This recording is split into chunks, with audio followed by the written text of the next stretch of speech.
Para sa episode video na ito, tayo ay nagbabalik dito sa lugar ng El Nido, Palawan sa pangalawang pagkakataon. Totoo nga yung sabi ng mga lokal dito na pwede tayo mabiktima ng balik-balik dito sa may El Nido, Palawan. Oh, A muna, A! Yay! Welcome to El Nido, Palawan. Sila first time, ako second time. Dahil nga sa pangalawang pagkakataon ng pagpunta ko dito sa El Nido, Palawan, ay gusto ko ring maranasan ng mga kasama ko ngayon kung gaano ba kaganda ang lugar ng El Nido, Palawan. Ang El Nido, Palawan ay kilalang kilala na tourist destination, hindi lamang sa mga local, pati na rin sa mga foreign tourists. Taon-taon nga ay hindi nawawala sa top 10 best beach destination sa buong Asia ang El Nido, Palawan. Biruin mo, meron lamang 45 islands na meron dito. At isa na nga dito ang kilalang Big Lagoon.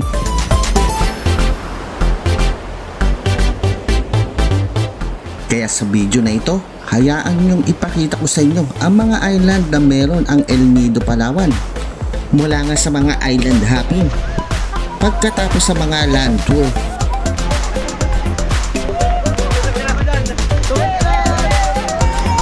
pati sa pag-handle ng bad situation. Alam nyo ba na muntik na akong hindi makasama dito? So wala na yung ticket? Oh. Oh. Mamaya, ikikwento ko sa inyo yung nangyari na negatibo, pero Inisip ko na lang yung mga magagandang tanawin na makikita ko rito para hindi masira ang aking vacation plan. Kaya tara, samahan niyo ako sa aking panibagong vacation vlog.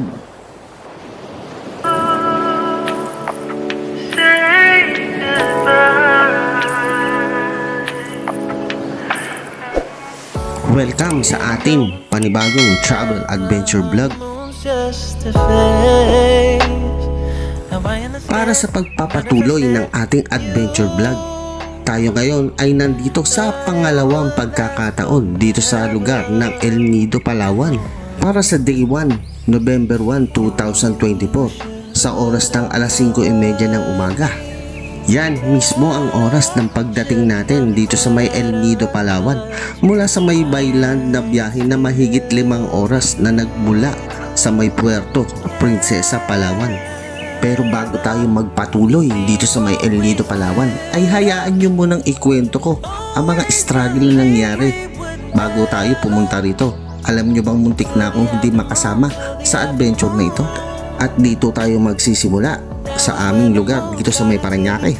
Sa nakikita nyo, halos ganyang kabilis ang kilos namin. Bakit kamo? Dahil sa nabago ang aming departure time na mula 11 PM ay naging 8:30 PM. At alam nyo ba kung anong oras na ng mga time na ito? Ito ay 7:30 PM na. Halos isang oras na lang ang nalalabi bago kami makarating papunta sa may airport. Biruin nyo, magbabiyahe kami ng 40 minutes papunta sa may airport at pipila pa sa may ticketing. So ano ang tingin nyo na mangyayari? Talagang hindi na aabot, di ba? So eto nga ang istorya. Yun, thank you. Yung isa pang bag.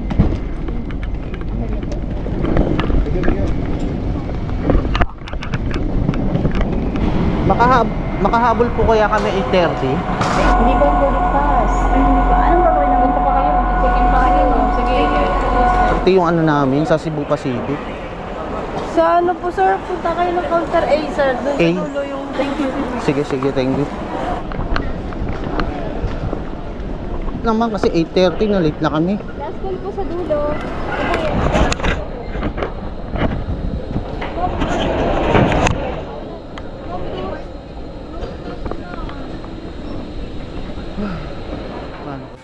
Sa mga oras na ito ay hindi na talaga kami nakaabot sa aming departure time. Nakasara na rin kasi ang gate na papasok papuntang eroplano.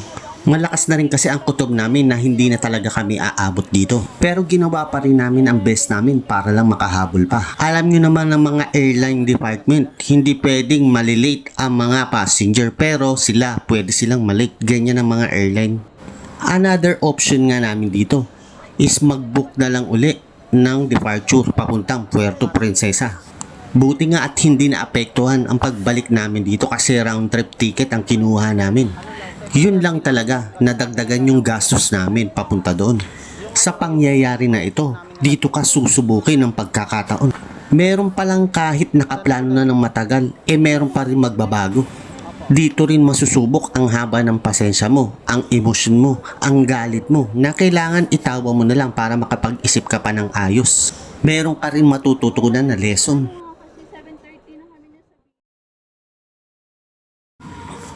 Sa mga oras na ito, ayan, nakakuha na kami ng panibagong ticket papuntang Puerto Princesa. Then, hintayin na lang namin yung aming departure, no, na mga 11 PM na ang mangyayari nito. Tapos pumunta na kami rito sa may waiting area. Then naghanap lang kami ng mga pagkain na pwede namin kainin ng mga oras na ito kasi talagang nakakagutom yung stress mga Karol TV. Kung alam nyo lang kung sa inyong mangyayari ito, ano kaya yung inyong magiging feeling, yung mararamdaman nyo. Dito kami sa may parang snack time, chat time. So natapos kami dun sa may ticketing, nagpa-convert na kami. Then mamaya ikikwento ko sa inyo yung nangyari na negatibo pero positibo. Inisip na lang namin positibo para hindi masira yung alam mo yung mindset namin na eto na nag-e-enjoy na kami. Mamaya ikikwento ko sa inyo. For the meantime, kinakain muna namin yung nangyayari kaganin na hindi maganda. So yan, mamaya ikikwento ko sa inyo. Kain muna kami. So kwento ko sa inyo yung yung medyo negative pero ginawa na lang namin positive. Kasi yung unang ticket namin,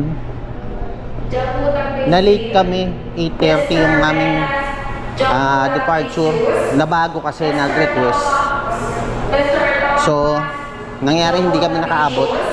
And then, kumuha kami ng panibagong ticket. Buti na lang is naka-promo yung ticket na nakuha namin. So, hindi ganun kamahal. Kaya grab na rin namin kasi wala na. Sa nangyari na ito ay wala naman talaga kaming kasalanan. Although, meron talaga kaming kakilala na nag-book ng ticket namin. Nag-aantay lang naman talaga kami ng tamang schedule ng flight namin. Yun nga yung oras na 11 fast PM ang aming totoong flight talaga na alam namin. Hindi agad kami in-inform na nabago pala ng mas maaga pa na naging 8:30 PM na pala ang aming flight. Although yun nga, hinabaan na lang namin ang aming pasensya at hindi na lang kami nanisi. Ayun nga, nandito na kami sa may eroplano, then mga ilang minuto ay na lumipad na to, then pagkalapag pa lang sa may ay naabangan na kami ng aming kasama para magkasabay-sabay kami sa may van. Then ayan, huminto muna kami. Siyempre sa haba ng biyahe na 5 oras, kailangan huminto ka rin para magkaroon ng pahinga, yosi break or may magugutom, may magsi-CR, ganun. Boss, pautang ah.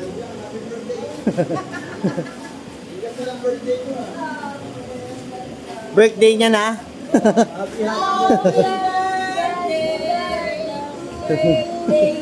Hindi yung nangyari nga kasi ganun. Nadoble kami ng pamasahe ng dalawa. Yun yung pinaka-birthday niya. Birthday niya na lalong gumastos pa siya. At ayun, nakarating kami ng El Nido, Palawan ng November 1 ng madaling araw, siguro mga 5:30 AM na to. Then nagpahinga muna kami para makapag-charge din ang katawan namin dahil titirahin na namin ang day 1 dito sa may El Nido, Palawan. Andito pala kami ngayon sa may Korong-Korong Beach or yung Korong-Korong na address, barangay dito sa may tinuluyan namin sa may El Nido, Palawan. At ayun, nung lumiwanag, mas lalong naming nakita yung sobrang ganda ng karagatan na meron dito sa may Korong-Korong Beach dito sa El Nido, Palawan. Palawan! Game! Let's go! Kapuyan!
Ayun, so nagliwanag na at aasikasuhin ko na rin dito yung aming mga babayaran dito sa aming tinuluyan dahil ako yung punong abala, ako yung pasimuno ng travel na ito. Magkakaroon ng ano?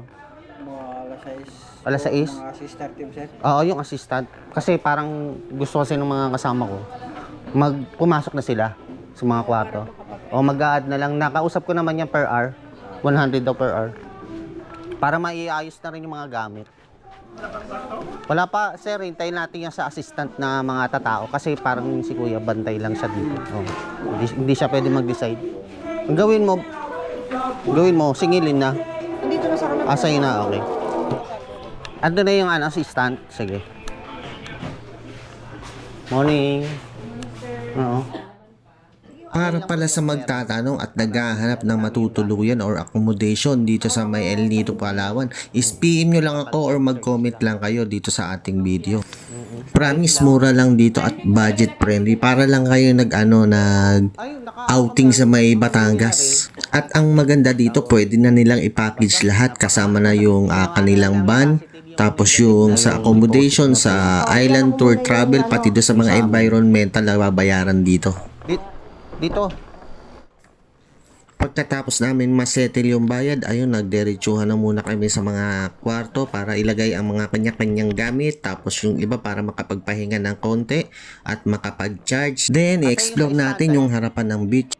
Merong mga kasamahan na napagod, natulog ng konti. Meron namang hindi na, kumbaga yung adrenaline is sobrang taas, no? Sobrang excited. Meron palang ganun, no, talaga na kapag excited ka, hindi mo mararamdaman yung pagod, pati yung yung mga antok. Yung sa couple pa. Hey! Yes, good morning. Dito, good morning. Siyempre, dito sa may El Nido, Palawan. Nandito na kami sa may sa may beach ng Korong-Korong tawag dito. Ayan, napakita ko sa inyo. Yan. Nagpunta kami tapos bumalik uli kami. May kasama naman kami ibang tropa. Yun. Kasi dahil nga sa napakaganda dito sa El Nido, kaya sarap balik-balikan. No? So dumating kami ngayon ng mga 5:30 ng madaling araw. Magbiyahe rin kami ng mga 5 hours. Siguro mga alauna. So sa may puerto is umalis yung van. Hindi nakarating kami rito ng mga 5:30. Sinetil lang namin yung yung tinuluyan namin doon na mga kwarto kasi ang check-in namin is 2 PM pa talaga. So early kami dumating, early check-in muna kami, no. Yun, inayos na namin yung mga gamit. Binagay na namin doon sa mga kanya-kanyang kwarto para ready na kasi mamaya-maya kasi uumpisahan na namin yung day tour ng day 1 dito. So mga 9 AM yun magi-start. So maganda nakasettle na yung mga gamit, no. Hindi na namin naantayin yung 2 PM para lang ayusin yung mga gamit. Ngayon pa lang inayos na namin. Para wala na kami problema mamaya pagbalik namin. Mga naka-ready na siya. So right now, ito, ang ganda. Yung naman, ang aliwalas. So sabi sa akin nung staff nung nakaraang mga araw daw, is medyo mahangin daw yung dagat. So ngayon medyo naging payapa na siya dahil siguro sa yun nga yung bagyong si Leo na nasa bandang northeast sa itaas. So hindi masyadong naapektuhan tong lugar dito sa may Palawan. So kaya hindi natin maramdaman yung bagyo na yun na si Leon. So sana mamaya yung island tour natin is maganda yung maging resulta. Siyempre dapat mag-enjoy. Yun naman talaga yung pinaka tamang mangyayari, no, sa pagbabakasyon ng mga katulad nito is yung mag-enjoy talaga. Kailangan laging positive lang. So for the meantime, order muna kami mga kakainin namin, no, sa breakfast para iintindihin na lang namin yung lunch na libre naman yung sa tour package. Yun na lang yung iintindihin namin. Then yung mga gadget, cellphone, nag-charge na muna para ready na mamaya alas 9. So mamaya, kita-kits! Transparent. Pirates of the Caribbean daw. Andiyan pala si Captain Jack. Filipino version. Oo, Filipino version pala ng Caribbean. Dito sa El Nido, dito sa may Korong-Korong Beach. Uy, dito magkakatabi rin yung mga resort, no. Iba-iba naman ang merong luxury, meron naman parang mga lang. Mga cottage lang, room.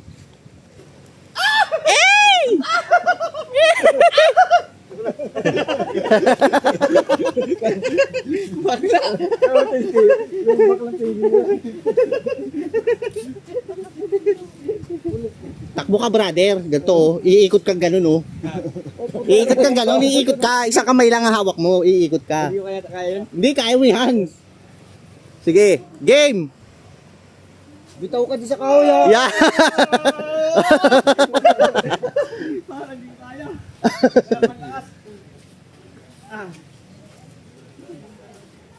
Mamamalengke daw. Para merong madagdag na kakainin.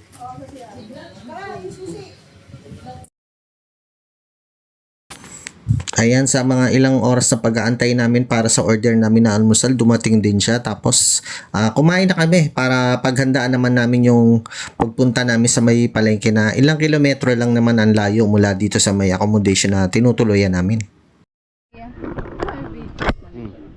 Panibagong video.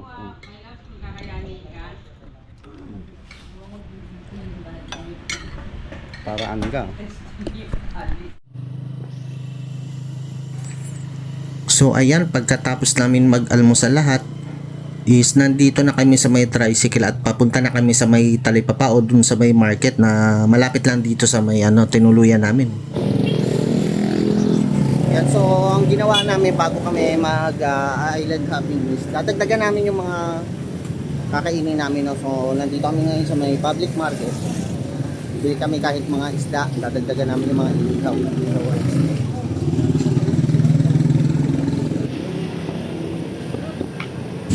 So ayan, nandito na kami sa may mismong palengke at pumili lang ng mga ilang magagandang klaseng lempo, magagandang isda, then yun na, pabalik na kami doon sa aming tinutuluyan.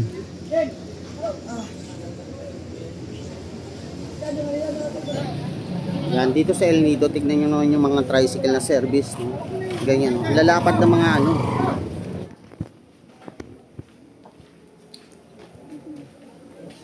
Ready na mga guys? Ready na? Yes! Video yan, video. Inaantay lang namin yung mga iniihaw na isda. Yun yung aming lunch, pati additional na mga foods. So yun na lang, lalarga na kami para sa day tour, day 1 ng El Nido. Game. Game. Let's go. Ano? Environmental, baka hanapin dun. Paano pala yung sa environmental? Hindi ba hanapin dun? Tsaka sa hayahay pala, hahanapin din yun. Oo. Sige. Thank you. Tigi-isa kami, no? Kaya ganito kakapal, no? Sige, thank you. Ito na, environmental natin, ticket. Hindi, ano na to? Mga nakapangalan. Sir, kailangan nyo to sa environmental? Ano po yan, sir? Doon na po. Hawakan lang namin to para doon sa kung halimbawa. Okay. Sige. O, lahat tatalo na. May tatalo nandun. Required yun. Si Lola lang naman ang tatanungin dyan eh. Hindi, naka-light vest naman eh. Si Lola nga lang ang tatanungin. Required ba yun? Required. Pag hindi, napawisan ako sa dagat. Pag hindi, itutuloy na lang. Langoy ka pabalik. Napawisan ako sa dagat. Ano, uwi o game, talon? Saan ka? Ready na ba kayong Tanggal. Hi guys. Hi! Hi! Hi, dito tayo lagi sa may camera. O saan kayo? Sa Kalatagan. Ano po kami, Bicol. Bicol kaya. Yan, so prepare na lahat, safety na yung mga dadali namin. Doon na rin yung pagkain, yung alak, yung mga soft drinks, yung mga pang-lunch namin nandun na. So larga na to. Pupuntahan namin is Tursi. So mamaya i-guide tayo ng mga tour guide kung ano yung mga island na pupuntahan natin. So let's enjoy this na lang.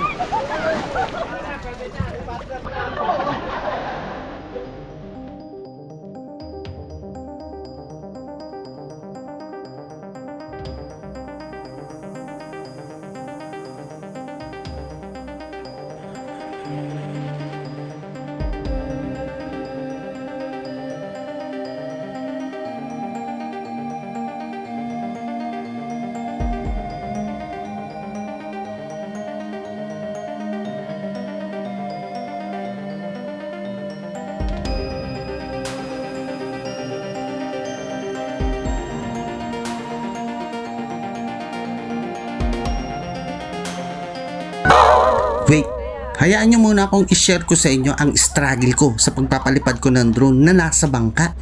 Nakakahiyaman ito pero gusto ko rin i-share sa inyo.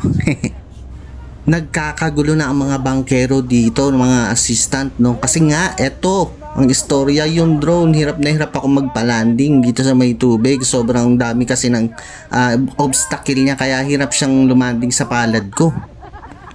Nadagdagan pa kasi na yung bangka is gumagalaw dahil nga sa alon ng dagat. So, hindi pwedeng gumalaw kasi yung yung isang landingan, no, ng drone para ma-detect niya yung landing point niya. So ayan nga ang nangyayari, is hirap-hirap na ako dito talaga magpa-landing at gumawa na nga ng paraan yung isa nating tour guide dito na dito ko daw ipa-landing sa sa may tabla na yan. So hindi pa rin talaga niya ma-detect. Kailangan pa lang may adjust ako dito sa pagkakataong ito. So yun, nakahanap ako ng paraan para makalanding siya at kailangan lang is may settings akong i-off sa aking remote. So ayun, sa mga ilang rin yan, napalanding ko rin siya ng maayos.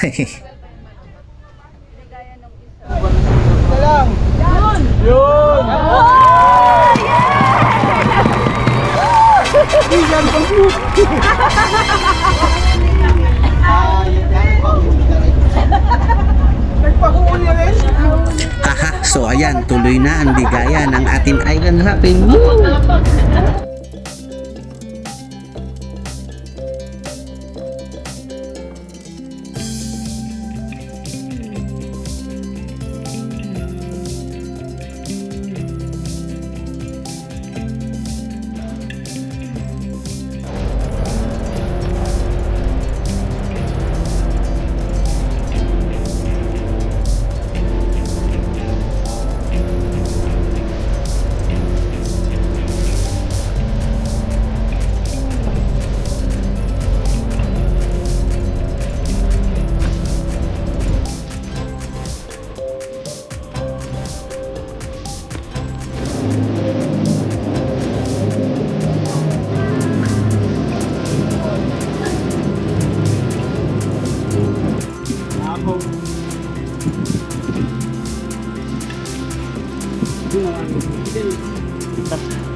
First island para sa Tursi, ang tawag nila rito sa island na to ay Helicopter Island. Mula sa kabuoang kuha ng drone shot sa may itaas ay makikita mo ang imahe ng isang helicopter.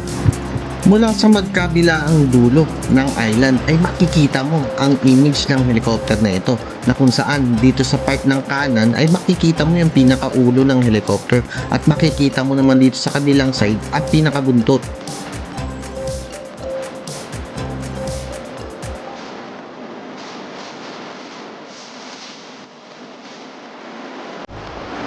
Ang Helicopter Island ay isang white sand beach na kung saan ay meron siyang kombinasyon ng magandang bundok at nagagandahang mga kulay berde mga puno, at sa bandang dulo naman ay makikita mo ang buhay na mga limestone.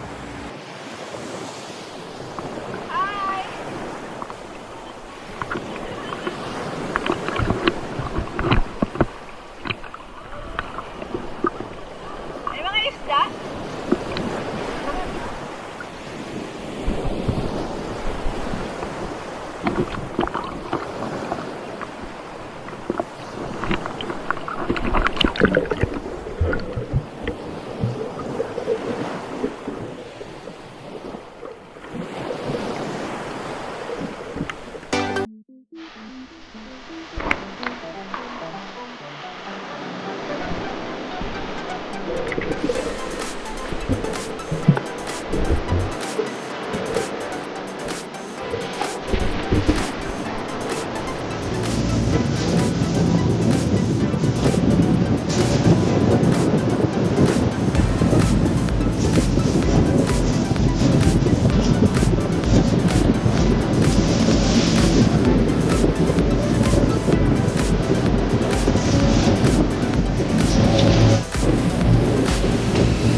Guys, oh, tingin lang, kaway lang. Tama natin sa vlog.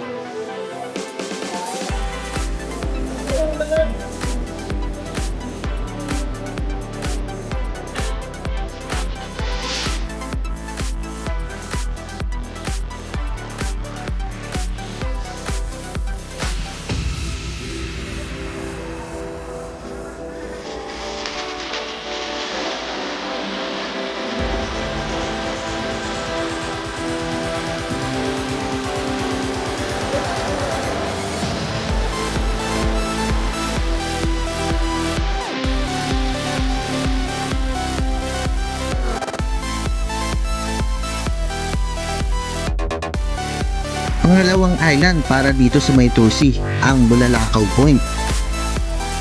Ang Bulalakaw Point ay isa lamang sa parte nitong pinakamalaking island na ito na kung tawagin ay Matinloc Island. Sa sobrang laki rin ng island na ito ay marami rin mga resort na meron ditong nakatayo na halos magkakatabi lang.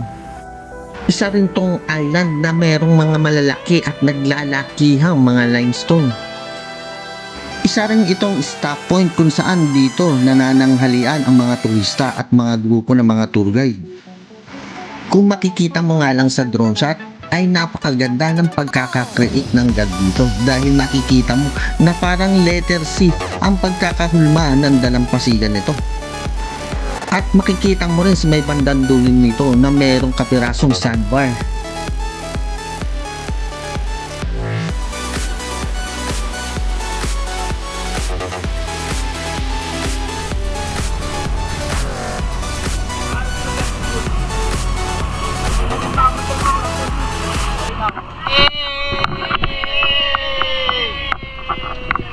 Siargao susunod!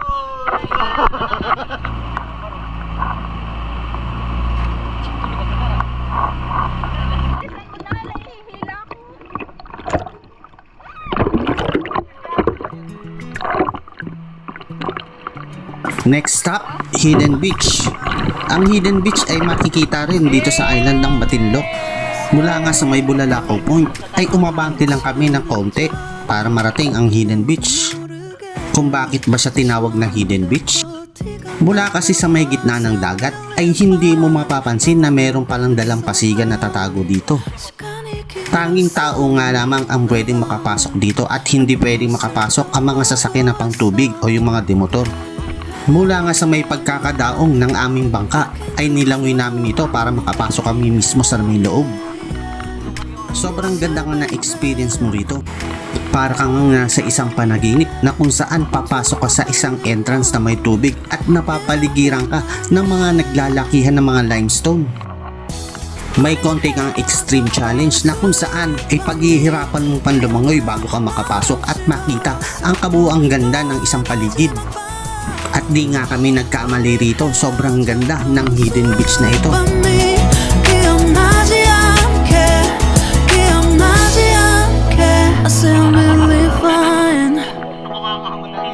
잊었다 생각했는데 추억이 잠시 널 떠올린 거야. Still believe Look at this. Grabe, baklase talaga El Nido. Baklase talaga yung mga island hopping nila. Hindi ko naman, may pumapasok na tubig galing. Pero batong ano yan, parang nakaharang pero may maampes pa rin na tubig na pumapasok.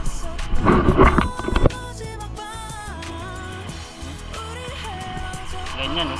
Tignan nyo. Oh.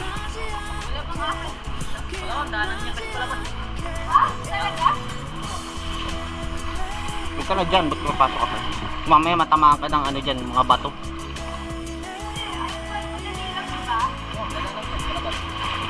Saan dyan? Ah, doon din ang ano nyan. Doon. Tara, tara.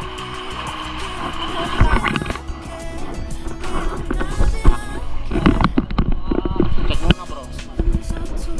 Kaya nga baka mamay tumama eh.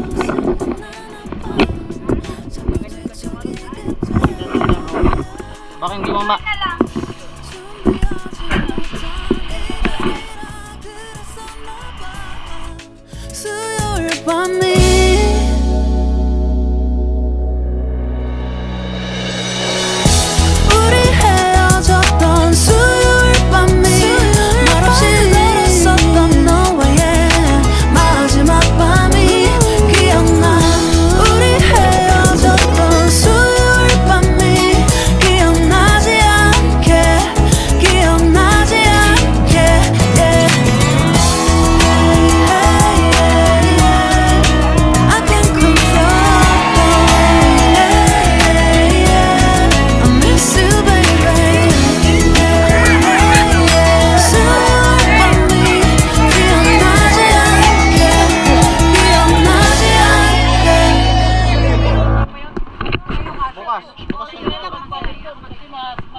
para sa last stop ng ating island hopping para sa Tursi.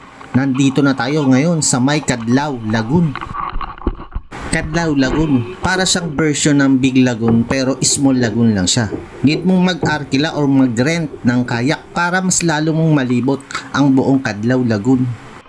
Ang kagandahan pa dito sa may Cadlaw Lagoon, kung mapapatsyempo ka ng medyo hapon na yung rush hour or golden hour, is napakaganda po ng sunset dito, yung paglubog ng araw. Napakagandang moment yan para sa inyo. Meron din park dito ng buhangin, so napakasarap din mag-stop over, tapos pagmamasdan mo lamang yung paglubog ng araw at yung kapaligiran mismo ng Cadlaw Lagoon.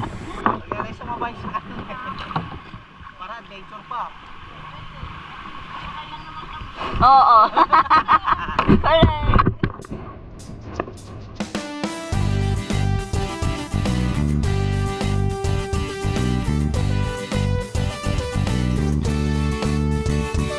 Correct.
Ay, natapos din ang isang araw na puno ng kasiyahan. Kahit na nga puro tayo puyat at puro mga pagod, ay nagawa pa rin nating maging masaya. Heto nga't nakabalik na kami dito sa aming tinutuluyan bago pa lumubog ang araw, ay nakita pa rin namin ang paglubog ng araw dito sa may mismong baybayin ng dagat. Pagkatapos nga namin dito ay pumunta pa kami ng town proper ng mismong El Nido. Doon na rin kasi namin naisipan maghapunan dahil nga sa wala naman ditong lutuan sa tinutuluyan namin.